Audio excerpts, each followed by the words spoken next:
I only have this bike because I got a good deal on it. $193 on eBay, and that included tax. It's a basic aluminum road bike. I've got a few other bikes like it in my workshop, but those are quite a bit nicer. There's no reason I need this bike. No reason I would ever really choose to ride it over one of those others. That being said, it is in nice shape. It just needs to be restored. So in today's video, we're going to take this apart. We're going to give it a full restoration, and we're going to turn it into something I might actually choose to ride. If that interests you, let's get started. So the big thing that's wrong with this bike is it stinks. And I actually mean that literally. I don't know where the guy I got it from. I would guess a hoarder's house or maybe a storage locker auction. I don't know. But the thing stinks. It smells like old stale cigarettes, dingy dirty newspapers, and cat urine. And it is strong. The first week I had it, I had to leave it outside just because it was stinking the shop up too much. The bike has got Claris 8-speed, and it's been down on this side. I hope you can see that. There's a lot of rash here, and the hood is torn. I'd keep this bar tape because it's physique bar tape and it's in nice shape, but I mentioned it stinks, and it really does stink. The crank on this bike is a standard crank, so it's a 5339. All the rest of the paint on the bike is pretty nice, but this thing looks like it's been through a war zone. Instead of fixing this up, I'm gonna see if I can just put a 2-piece Hollowtech crank in here, take this one out, take that heavy bottom bracket out, and toss those. All of the cables are frayed like this, so I've got to replace the cables. Oh, you can't see that. There, that's the frayed cable. The cassette on this bike is an 8-speed 12 to 28. With that standard crank, this thing is geared awfully high. It's not going to be a lot of fun to ride around in the hilly area I live. So I do want to change that gearing as well. So when I swap the crank, I've got a bunch of loose sprockets in the shop. I think we'll just make our own cassette with a custom range. The paint on this bike is pretty worn. I don't know if it's been stored outside or what. It looks good, but it's really scuffed up and it's lost most of its gloss. I want to strip it down to the frame, get it all the way down so I can wet sand and buff this paint, see if I can bring it back. The wheels on this bike don't match. The front is an original Equation brand wheel. The back is made by Core or Core, I don't know how you say that. Neither wheel spins true. The front one's got about 1/8 inch of wobble, and the back one's even worse. It's got about 3/8. So we'll have to true these wheels up. The seat on the bike is mostly in good shape. It's not really my cup of tea. It looks like something that'd be on my mom's bike. Just like all the other non-metal parts on the bike, it absolutely stinks. So I'm gonna pull it off. I'm not gonna save it. I'll toss it. I'll put a saddle on here that I like. So that's the bike. That's kind of what I'm thinking. I think I got a pretty good deal on it, even in the condition it's in. If it didn't stink, I'd feel like I got a little bit better deal. So I think the very first thing we got to do is take this over and give it a bath. Get everything clean, try and get the smell off of it so I can stand to work on it. And it'll help keep my hands clean while I take it apart. So let's go over there. We'll give it a quick bath.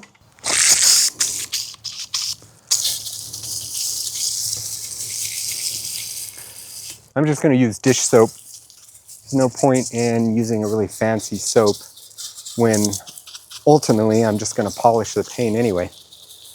I think dish soap will do a good job of getting the stink off of it too.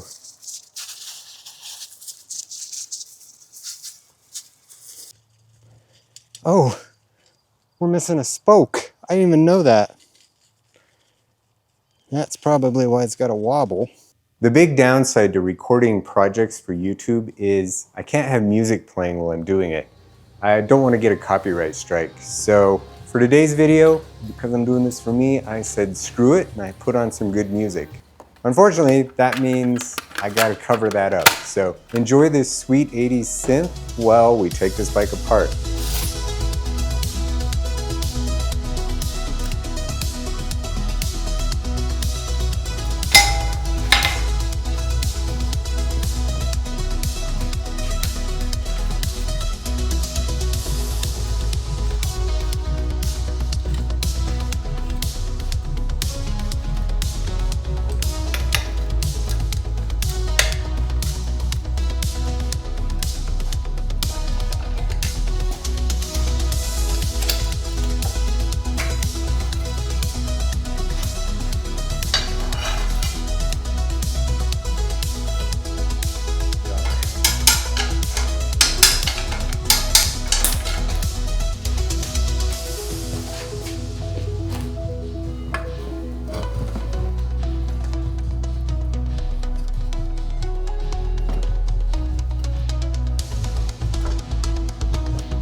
I got the bike taken apart. There were no surprises.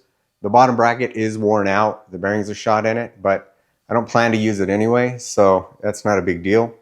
The frame itself seems to be in good shape. I don't see any cracks and I don't see any dings. I really don't like paint that's worn. It bothers me. And so I don't want to leave this paint in the condition it's in. So the next thing I'm going to do now that the bike is stripped down and all the paint is accessible is I'm going to polish the paint. I mentioned earlier that I thought I would wet sand it and then polish it. I've got a cold and I just don't have the energy to wet sand. It's not my favorite thing. So I am just going to hit this with the buffer, see if I can polish the paint out. If it works out, that's awesome. But if it doesn't, then we'll get some sandpaper and we'll sand it, and I'll show you how to do that. I'm going to polish this paint with some rubbing compound and a DA polisher. This polisher is a 6-inch variable speed and it's overkill for using on a bike frame, but it is what I have and it's what I know how to use. I'm not going to go out and buy a smaller polisher to use on the frame just to make commenters happy. So this is what I've got and that's why we're using it. I'm using some 3M Ultimate Compound. I've used this stuff for years. Works really great for buffing out scratches, cleaning up paint, and blending in repairs. I'm going to take and squirt some on this pad, work it into the pad, and then we'll get the frame polished. I'll show you how to do that. Oh, this is plugged up. Ugh, there we go. That's a little bit too much.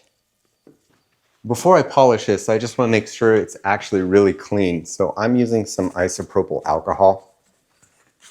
This will remove any grease or anything like that, any adhesives that are left on the paint that the wash didn't remove. I want to clean those off because I don't want to buff them into the paint. This polisher is insanely loud, so I'm going to tell you what I'm going to do and then I'm going to do it. I'm not going to use this as a voiceover because you won't be able to hear me anyway. So I've got the polisher loaded up with compound. I'm going to put it on its lowest speed and I'm just going to go back and forth and buff out those scratches. I don't want to let the buffer sit in one place too long because I run the risk of burning through the paint. So you'll see that I'm constantly moving as I do this.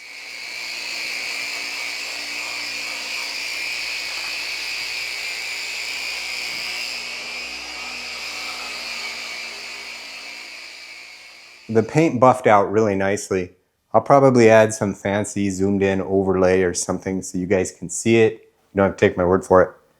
Now that the frame is shiny, the paint chips stand out. So I'm going to do some paint touch up. The white, I've got some white paint here in the shop that I think will work, but this metallic red, I don't have anything that color. I'm going to run over to the auto parts store, probably Advance Auto, and get whatever cans of metallic red paint they have, and we'll spray it on some masking tape, see which one looks best. It would seem I was mistaken. So I went through my paint cabinet and I actually found 3 cans of metallic red. I think these are left over from when I painted the fork on my Marin Gestalt. I don't actually know what the colors are. I can only see a little bit of metallic red on the tips. So I'm going to spray each one of these on a piece of masking tape. We can stick that to the frame, take it outside, look at it in the light, and we'll use whichever one is the closest match. So the masking tape thing didn't work out, but I didn't have any light colored masking tape. I only had the blue painter's tape, and that really affected the color. So instead I sprayed some paint on a silver conduit I had. That did a little bit better with the color. So I held it up and I went with this top one because it's the one that looked the best.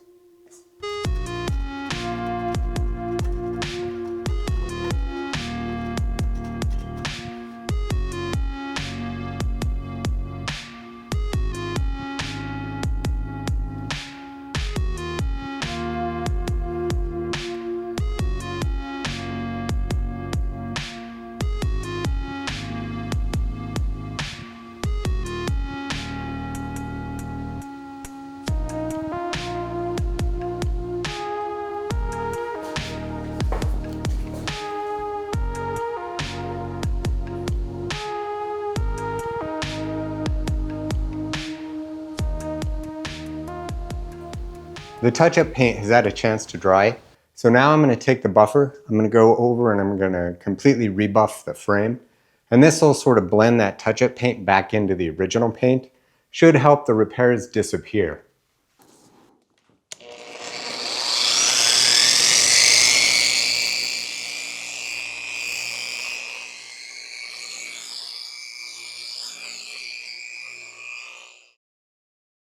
I'm pretty happy with the paint. It looks about as good as I hoped it would turn out. So now I'm gonna start putting it back together. I'm gonna start first, I think, with the headset and the fork. Oh man, geez, I forgot to do the fork. It is still all beat up. So hold on, I gotta take care of the fork. All right, I got the fork done. So it was in quite a bit worse shape than the frame, but I did exactly the same thing. I cleaned it up, I put touch-up paint where it needed it, and then I buffed the whole thing with rubbing compound. It's not perfect. If you look closely, you can see scratches and whatnot, but I think it looks all right, you know, for what it is. So now that the fork is ready, let's put the headset in and get this fork installed. The original bearings, even though they're greasy, they're actually dry, so when you roll them around, you can feel them. I was gonna take them apart and show you guys how to repack them, but then I realized I had a whole bin of bearings over there. I have two that'll fit, so instead of taking the time to do that and then having to replace these in a few months, I'm just gonna put new ones in now. The original headset cap is not sealed, so it doesn't have any sort of a seal around here to keep moisture out of the bearings.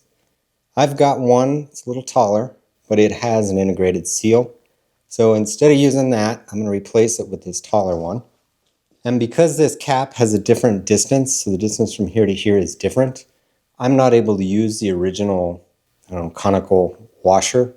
So I've got one that's a little shorter that I pulled out of the bin. This one sets that cap at the right height.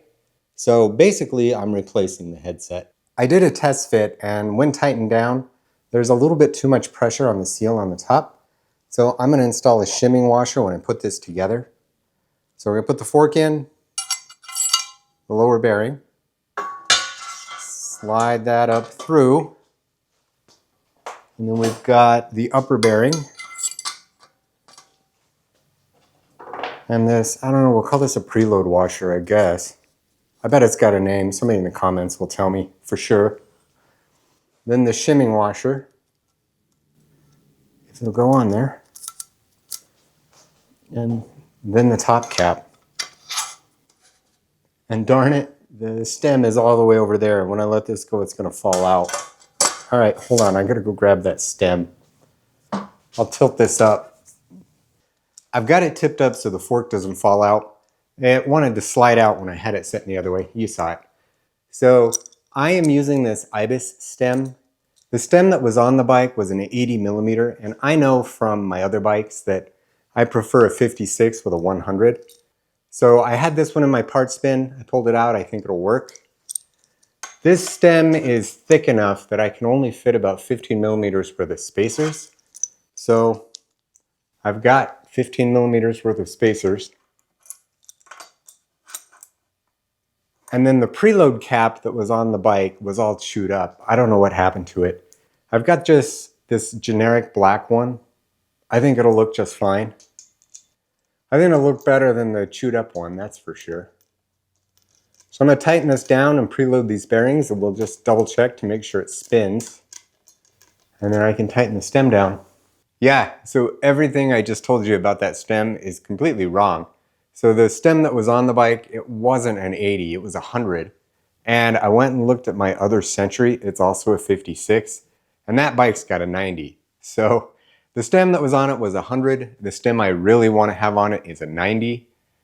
I don't know what I was thinking. So let's keep going.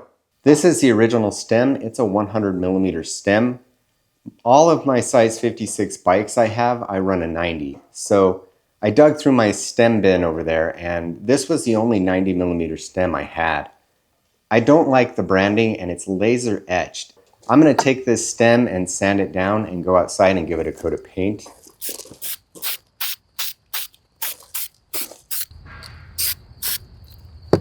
If you're repainting bike components and you like that sort of matte black sandblasted finish, this Krylon texture paint does a really nice job of replicating that look. The handlebars that came on the bike were ridiculously wide. They measured out at 46 centimeters. I typically run a 40 centimeter bar on my road bike and a 42 on my gravel bike. So if I run that 46, I'm just gonna have shoulder pain for days. So instead, I've got this Zip Explorer bar. This one is 42, and I really like the flare that it's got. This one was supposed to be on the Kona.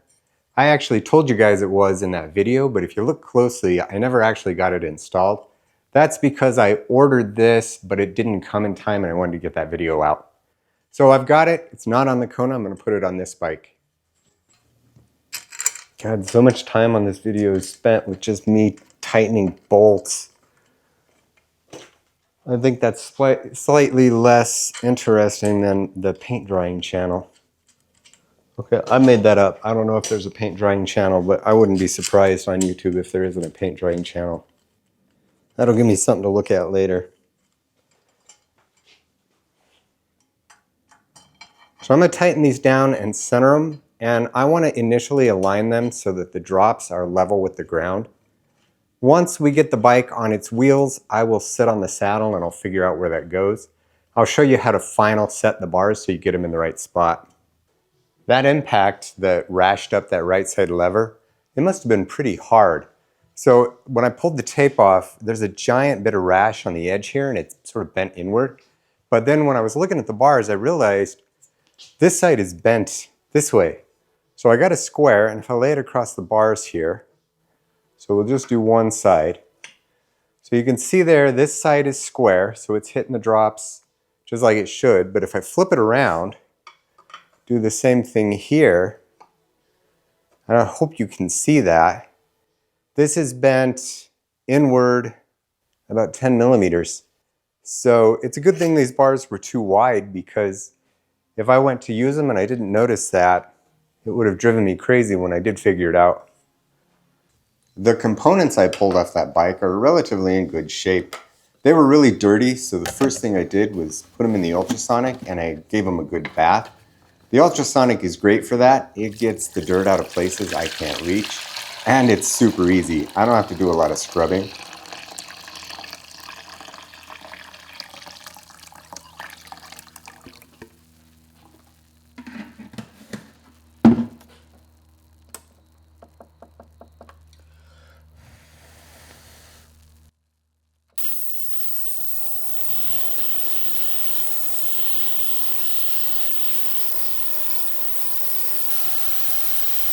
The rear derailleur, I mentioned the bike had been down, so it's kind of scratched up.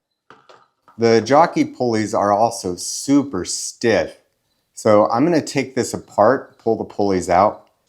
These are really easy to take apart. You remove the two screws here, and this section of the cage, I guess, will come off, and so will the jockey pulleys. These use a 3mm Allen wrench. When you put this back together, you're going to have to get these pulleys in the right spot. They are different. The one that goes on the top is the one that is labeled, oh, what's it say? I can't read that. Center-on pulley. And the one on the bottom is labeled narrow. They usually are labeled so you can figure out which one goes where, but these are not.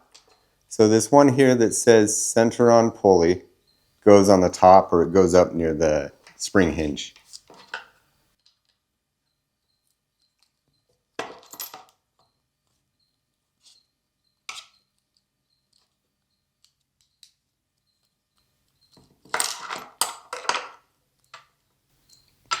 Oh yeah, that jockey pulley was just completely full of grit. This one, the one that was really stiff, isn't full of grit, but it's got hair in it, and it's really dry. These are easy to rebuild. Sort of take them apart, clean them up, and re-grease them. I like to use this muck-off bio grease for this kind of stuff. I use it all over the bike, specifically headset bearings and these jockey pulleys. It's a nice metallic pink, and I like that it's biodegradable. So when we put these back together, they have a bushing pressed in, and then there's a second bushing that fits inside that. Usually when these are seized up, I find that these bushings are scored. I was going to show you how to polish them with a Scotch-Brite pad, but these are in really nice shape, so there's really no point to spend that time. So to assemble them, I just put a little bit of grease right on that bushing, and I slide it into place. And then I also put a little bit of grease on the inside of these washers. That's less for lubrication and more to keep moisture out. I told you these were really easy to rebuild. Basically clean them up and add some grease. So there's one. Oops. The other one goes together just the same way. I have a lot of metallic gray spray paint that I've collected over the years. These are all older than 10 years old. You can tell that one really looks the part. Unfortunately, I couldn't get a single one of these to spray. I tried swapping nozzles, none of them work. So that's unfortunate because I like to use spray cans until they're empty. So I'm going to run over to the hardware store and see what they've got for a metallic gray spray paint. So never mind, we've got a hero. This can decided to spray. So this is duplicolor wheel paint and this color is graphite. This can is probably 13, maybe 15 years old. Whenever painting your wheels a metallic gray was still in style, I don't think that's probably still a thing. To get this ready for paint, I've removed everything from it that I can remove so I don't have to mask that. I'm going to start by taking the gloss off this paint with a Scotch-Brite pad.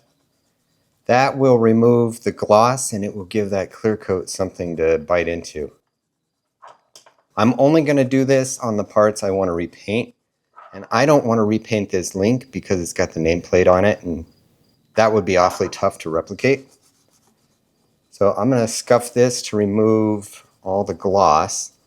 And then once that's done, I'm going to wipe it down with rubbing alcohol to make sure it's super clean and we'll take it outside and paint it.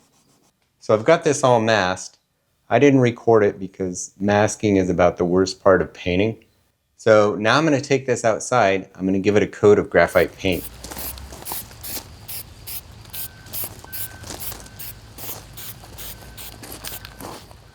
Here's how the rear derailleur turned out. That graphite paint I used wasn't a great match for the original paint. It also came out with sort of a textured finish. I don't know if that's because that paint was old or what was happening there, but I don't know if I like it. The thing of it is, though, is that it's done and I am not going to redo it. So that's how that turned out. I'm using a mountain bottom bracket on this bike. This is the MT501. I've got it in my head that the larger bearings in these mountain bottom brackets, that they last longer than the equivalent road bottom bracket. I don't know if that's true, but you know, once you get an idea in your head. The problem with mountain bottom brackets is they are sized for a 73mm bottom bracket shell width. This bike's got a 68, so to use this, I just can't run the inner sleeve.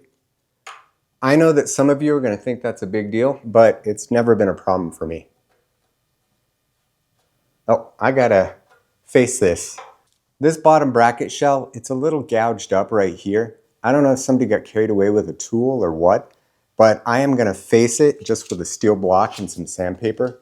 Level that out so that the bottom bracket seats fully.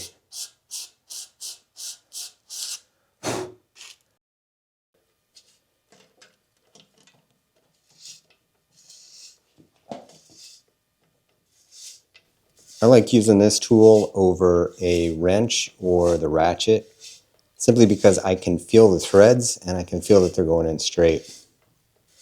It's very difficult to strip out a bottom bracket or cross thread one using this type of tool.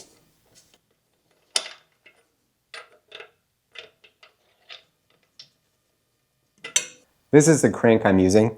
It's a Shimano RS510. This one is a 4636. I had a spare 34 chainring on an old Sora crank, so I've swapped it out, so now it's a 4634. I think this will work out all right. I'm not entirely sure if that front derailleur I've got will go this small, so we'll kind of see when we get there, I suppose.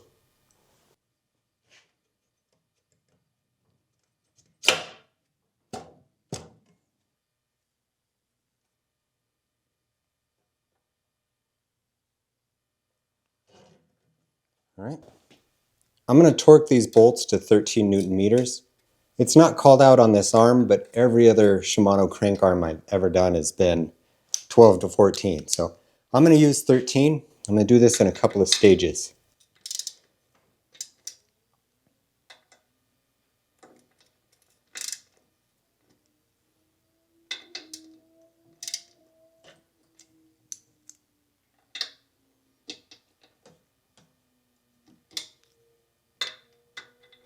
trying to draw it up evenly so I don't put too much force on one of the bolts.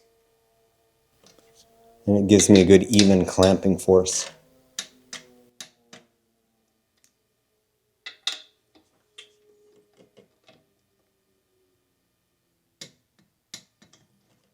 All right, we're good. I've got this Tiagra 4600 front derailleur, and I think it'll work, so we're going to give it a try.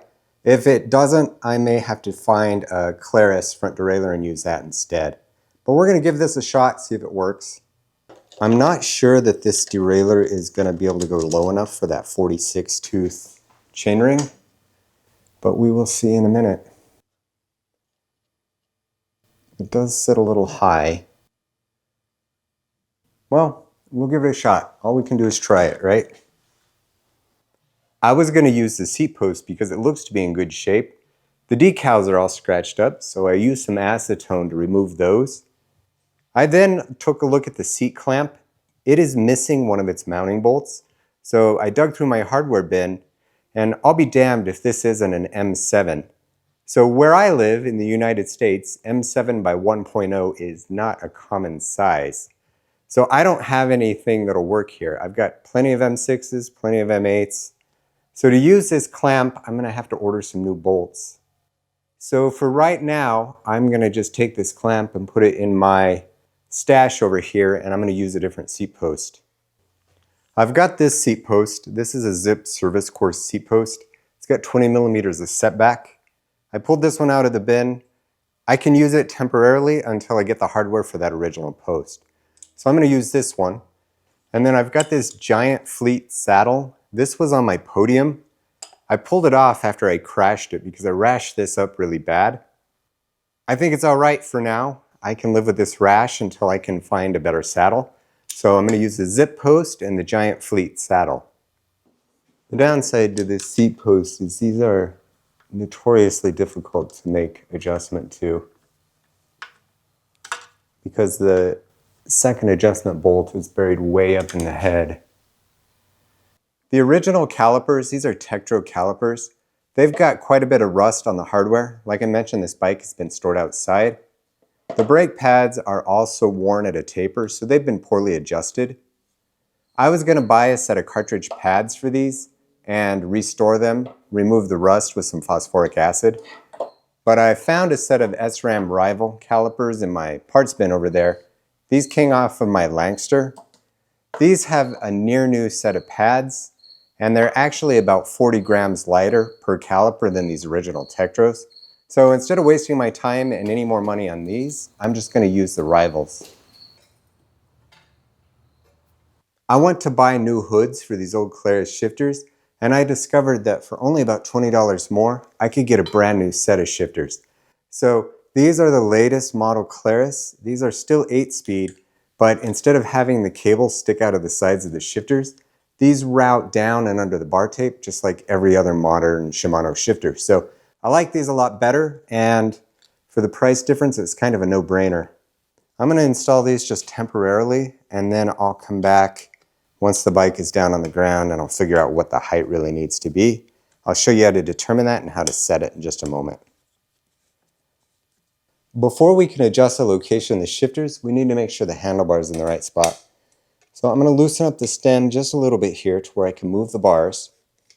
And I'm going to set them so that the top of the bar here, so this spot right here, is about level with the ground. I'm sitting on the bike, so that's a little bit hard for me to see, but you guys can see it. Once I think that looks good, then I'm going to put my body weight in the drops, and I'm going to tweak them slightly until they feel comfortable.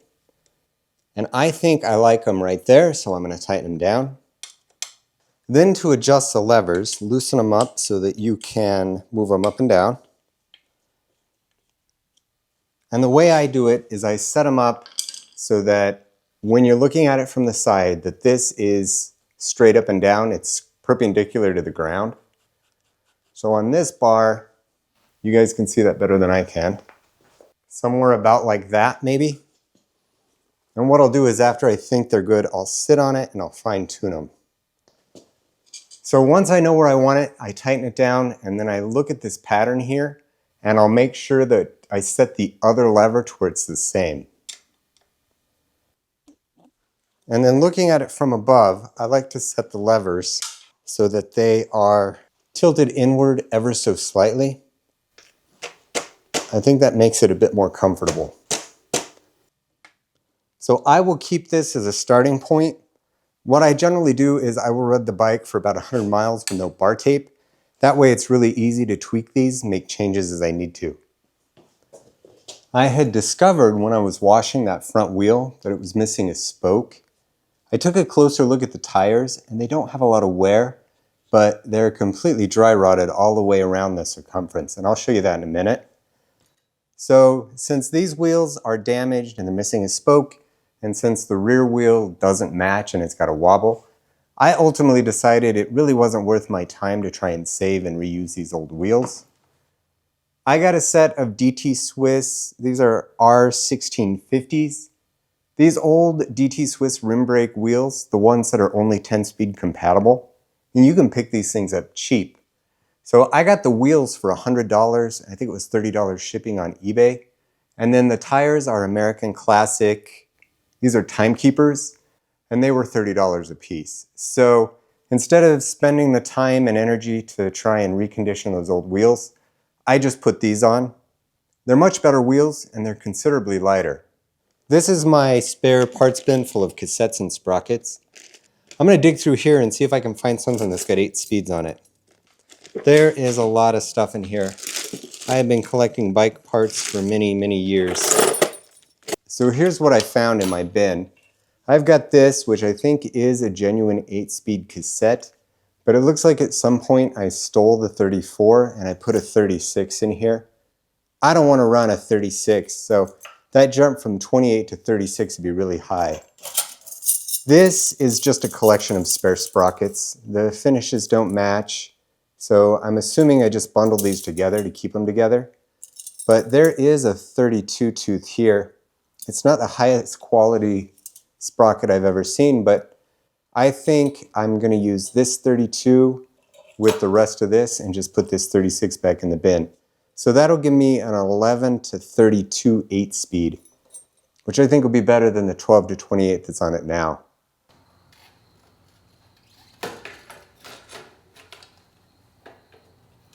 This bike is coming together really nicely. I kind of want to ride it tomorrow. It's 1:30, sometime around there in the morning, and I'm kind of tired. But if I get it cabled, then I can get the chain on. If I can get the chain on, then I can ride it. So I think I'm gonna push on and we're gonna get it cabled. So I'm gonna start with the brake cables. Basically, I'm gonna run a cable from the shifter along the handlebars and then down to each brake. So the front one will come off, it will make a loop, come down, and the rear one will come around to 2 brackets on the top tube and swing down into the caliper here. For those of us, or those of you not in the United States, we tend to run our brakes backwards. So we run the front brake on the left hand. Oftentimes these shift levers don't have enough clearance for you to run a cable end. So generally these take just the bare housing. I'm gonna run this, follow the bar, and then I'm gonna add a loop. So something kind of like that. What I'm trying to do is have enough cable here that I can route the other cables around it, but still have plenty of clearance. If you run it too short, you'll run into issues with the bar tape. So I like to run it until it meets the stem and then curve it downward. So I'm gonna cut this right about there. Would have been nice if I had the cutters ready. So I've got the cable cut to length and we figured out how we're gonna route it. I'm gonna hold it to the handlebars with just some cheap electrical tape. This doesn't have to be anything fancy because we're gonna cover it up with bar tape anyway. I like to tape this in 3 spots. So right here where it comes out of the lever, right here where it makes a bend, and then right here at the end. So the brake cable just runs straight through from the front, through an eyelet, and then into the cable behind. And this part is always tricky. I gotta grab a light.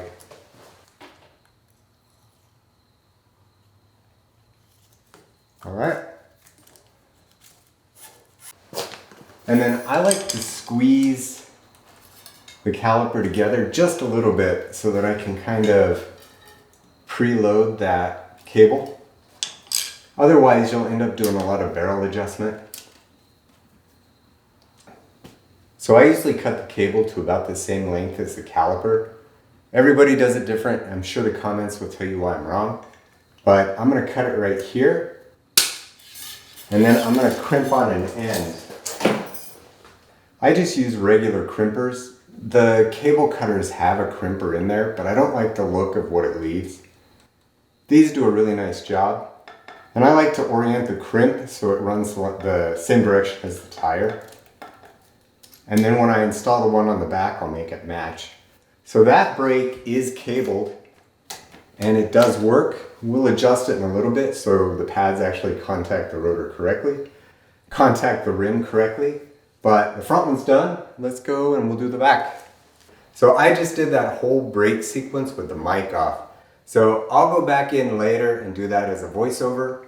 I do have audio from the boom mic, but it picks up the echo in the room.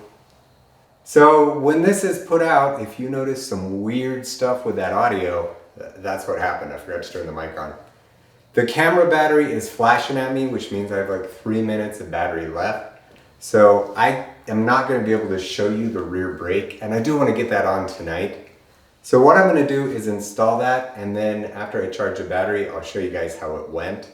But it's going to be exactly the same as the front. I'm going to start at the shifter, run around and follow the bar. I'm going to leave a loop here so that when the bars turn, there's enough clearance.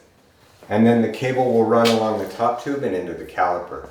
So exactly the same as the front. After you guys charge, probably overnight because that is the slowest charger ever, I'll show you how it turned out. All right, welcome back. So while you guys were asleep, I went ahead and I finished the bike. I installed the rear brake cable, I installed the shift cables, I got the bike to shift correctly. I spent about 15 minutes trying to get this to shift right, and I just can't get it to shift right.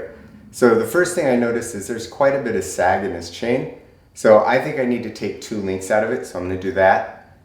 The rear, it just won't shift consistently. Sometimes it goes up fine, sometimes it doesn't. I suspect, given the damage at the front of the bike, that this rear derailleur hanger is probably bent. So I'm gonna pull this derailleur off and I'm gonna check alignment of the rear wheel. I'm gonna do this without removing the chain. Just let the thing dangle and be careful with it. That can be difficult sometimes, but we'll see. All right, we'll just leave that down there. I'm using an alignment tool to do this. It threads into the derailleur hanger, and then we check the position with this bar down here at various points on the wheel. The space should all be the same. If it's not, then we use this as a bar to bend the derailleur hanger. So I've got it so this bar is just touching the rim track. And now if I were to try and roll this, it would bind right up. So I'm going to fold it in. I'm going to come around, work my way past the chain and derailleur. And we're going to check the wheel right here. And actually, it's not bad front to back. It looks like it's all right. That's unfortunate. And now we're going to check it top to bottom. So at the bottom here, I'm going to do it that's fine where it is. So this bar should just be touching the rim track, but you can see it's in about 10 millimeters. So I'm gonna have to bend the derailleur hanger to move that out. The way to do that is to grab this hanger tool and just pull it and bend it out. This is kind of a trial and error approach. Small bends, because it's easy to overshoot.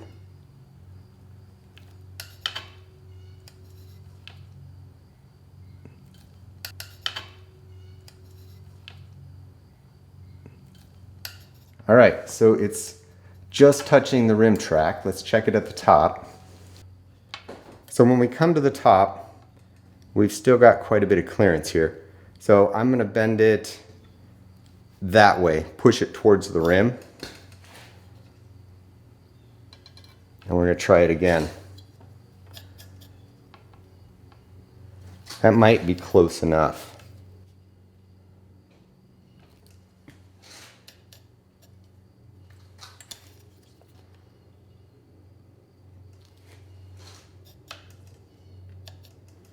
All right, I think that's good. So now I'm gonna go around and just check the wheel, make sure that we have about that same distance. All right, that's good. Let's go back to the top.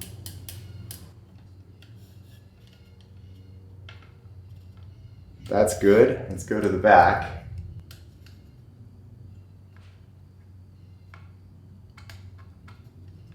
That is slightly tight. So I'm gonna tweak it this way just ever so slightly. Oop, I want too much. So that's good. Sneak past the chain and the derailleur here. I'm doing it at the valve stem. Let's check there. All right, you can't see it, but it's really good. It's perfect. Now that this is squared up, it's gonna be a lot easier to get this shifting correct. So I'm gonna put the derailleur back on and adjust the shifting some more.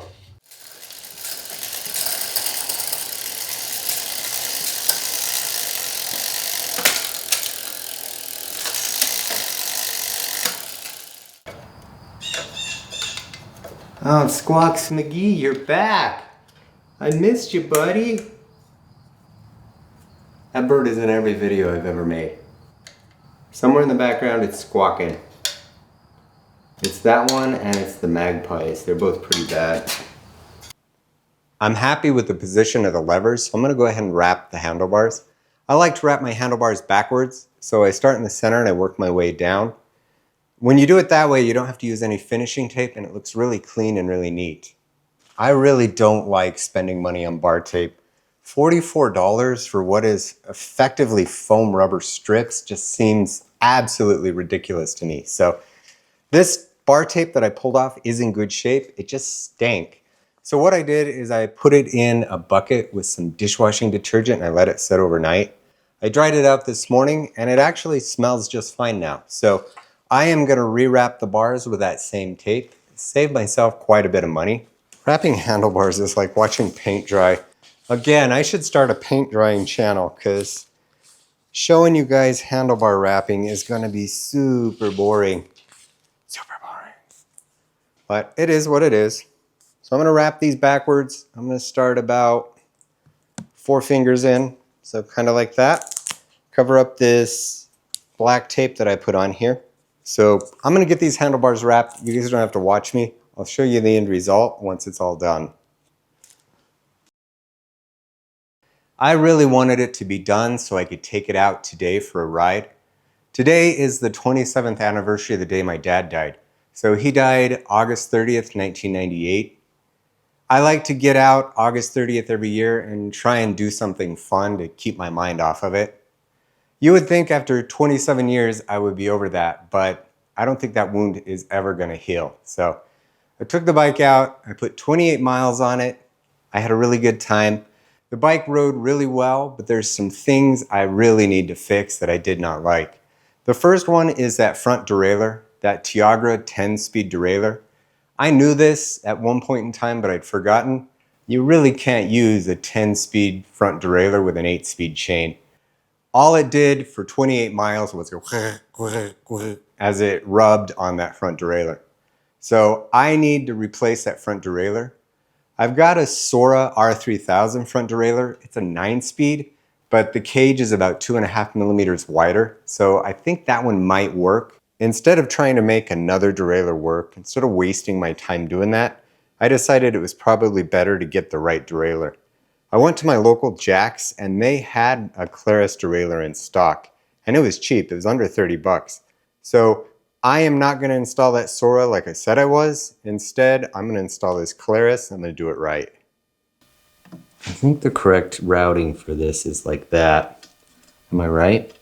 Up around the pin, down and in. I think that's how these go. I'm going to run in and check the instructions. I'll be right back. So it comes up over the pin, wraps down around and aims towards that rivet there. That is what Shimano shows in the instruction manual. And then I'm not going to make you guys watch me adjust this. I've got a good video where I go through derailleur adjustment in great detail. So I'll put a link to that. If you want to see how to adjust derailleurs, you can. All right, I got it shifting like it's supposed to. So this Claris front derailleur did the trick.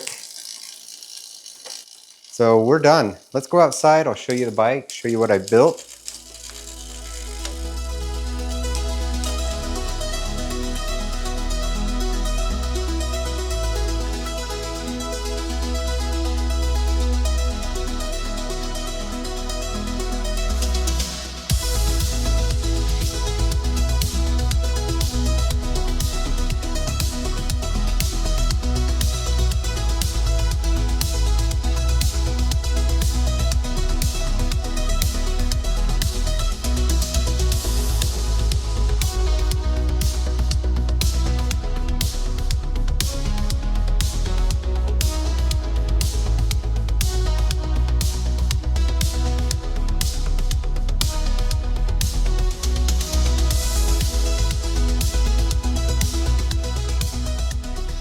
So now that the bike is done, I want to re-weigh it. So I weighed it at the beginning of the video before we started any of this, and I'm not entirely sure. I'll have to check the footage, but I think it was somewhere around 23.5 pounds.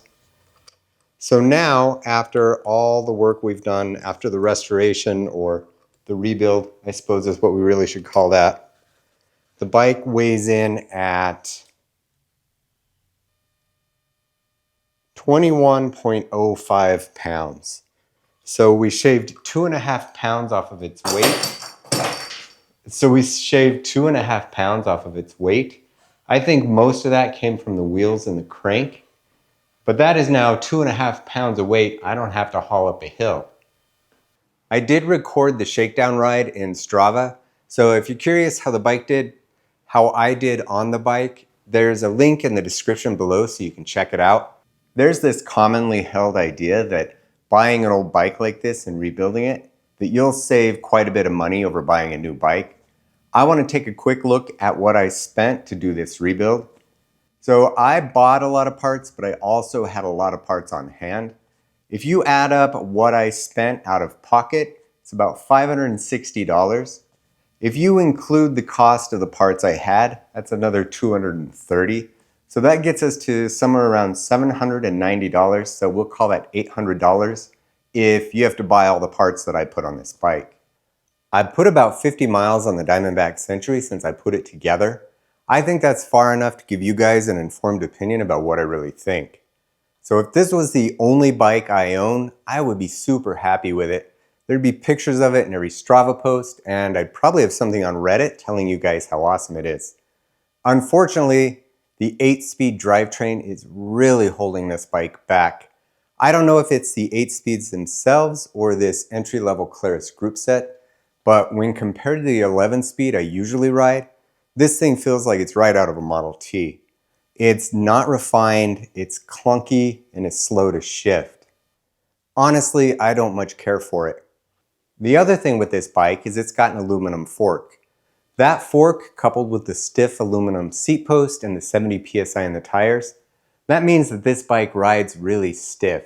You feel every bump, every frost heave, every pothole. It goes right up your spine, into your back, and into your shoulders. I ride about 20 miles every day, and I don't think I could do that on this bike. The stiff ride, coupled with the drivetrain, I don't think I would ever choose this bike over really any other bike that I own. If you're looking to get into cycling and you've got the mechanical ability to do a rebuild like this, something like this could be a really good deal for you. If you can find the bike for not much money and you can do the rebuild for not much money, then this would make an awesome entry-level bike. Now, if the cost of parts and the cost of the bike gets up near about $1,000, you can buy some really nice brand new bikes at that price point. One that comes to mind is Giant's Contend All-Road. That bike takes wider tubeless tires and it's got disc brakes. In my opinion, it's a much better bike than this one is. So if you're looking at doing a rebuild and you're pricing out parts and you get up near $1,000, I hate to say it, the sad truth is, don't waste your time on this, buy a new bike. I hate saying that because I hate it when people tell me to buy something new when I've taken the time and the energy to show them how to fix up something old. I am a big fan of keeping things from the past on the road, but sometimes it really just is not worth it. The price of bike parts, even if you go used and you buy ones that need to be reconditioned, are so high that rebuilding an old bike like this, it gets expensive and it just becomes not worth it. So today's video is quite a bit longer than what I usually put out. I left a bunch of stuff in there that I would normally cut. If you've watched the whole thing and you see something in there that you know is not in my other videos, leave a comment about it. Let me know. I would appreciate the feedback. So that's it for today's video. Until next time, I'll see you later.